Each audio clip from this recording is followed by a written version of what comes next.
அறிமுகம் தேவையில்லாத தமிழர்களில் இவரும் ஒருவர். தான் படித்ததை பாட்டாக்கினார், அனுபவத்தை எழுத்தாக்கினார். ஒவ்வொரு பாடலும் அவர் எழுதிய பாடலை பார்க்கும் போதும் கேட்கும் போதும் இது நமக்காகத்தான் எழுதியதோ என்று பலரும் எண்ண தோன்றும், உருக தோன்றும். அப்படிப்பட்ட அற்புதமான எழுத்தாளர் கவியரசு கண்ணதாசன் அவர்கள். எந்த சிச்சுவேஷனுக்காக அவர் ஒரு பாட்டு எழுதினாலும் பாட்டை கேட்கும் போதே அந்த சிச்சுவேஷனே நம்ம கண்ணு முன்னாடி தோன்றும்.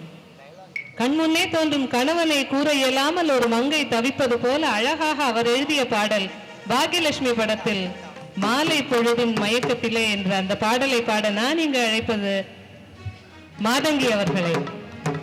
மாதங்கியை பற்றி ஒரு சில விஷயம் நான் சொல்லணும். உங்களுக்கு தெரிஞ்சிருக்கும், ஜெயா டிவியில் நடந்த என்னோடு பாட்டு பாடுங்கள் மற்றும் சன் டிவி அதிரடி சிங்கர் மாதங்கி அவர்கள். இந்த பாடலை இந்த மாலை பொழுதில் பாட நான் அவரை அழைத்திருக்கிறேன்.